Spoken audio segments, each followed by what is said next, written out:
Well, defying the interim leadership in Kiev, an entire Air Force regiment is the latest to declare its allegiance to the Crimean people. The 800 personnel and almost 50 jets are now under the control of local authorities, following in the footsteps of the Ukrainian Navy commander and most of the soldiers stationed on the peninsula. This brings the total number of troops who've reportedly switched sides to nearly 6,000 in the last 2 days.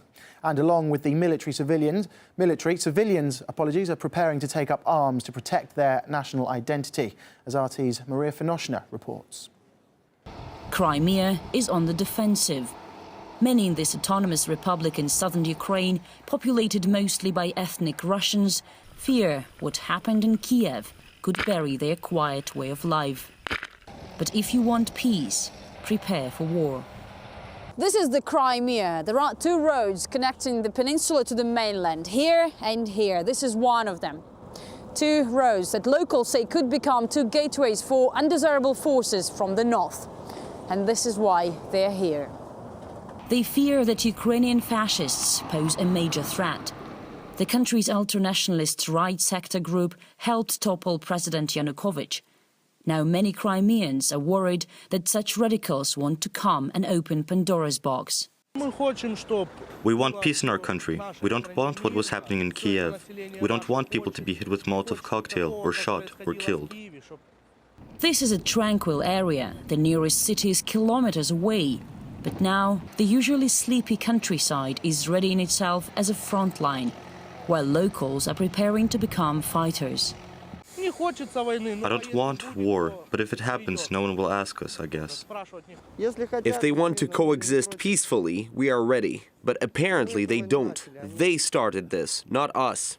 Civilian volunteers stand shoulder to shoulder with professional officers, including members of the Berkut Special Police Unit, which was disbanded by Kiev. Their mission is to lead an anti-terror operation. Reports that weapons dumps had been seized in western Ukraine underline the reasons why their patrols are necessary. We stopped a truck carrying explosives for the mining industry. At least this is what the papers were saying. But we can't be sure what it would be used for and where it would go if we didn't send it back. Cossacks in trademark tall fur hats have been involved in almost every single military conflict in this part of the world for the last 6 centuries. And now they're here again. The core of Crimea's self-defense forces believe the Ukrainian military stationed on the peninsula will soon join them.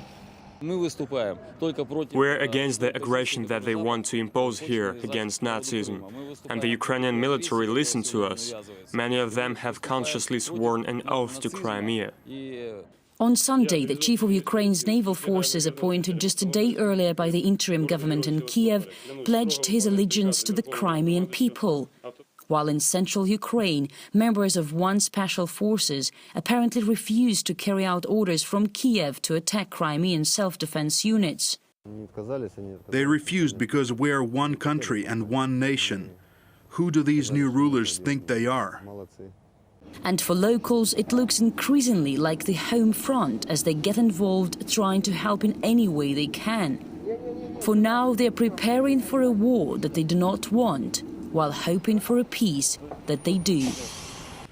Maria Finoshna from Crimea, Ukraine.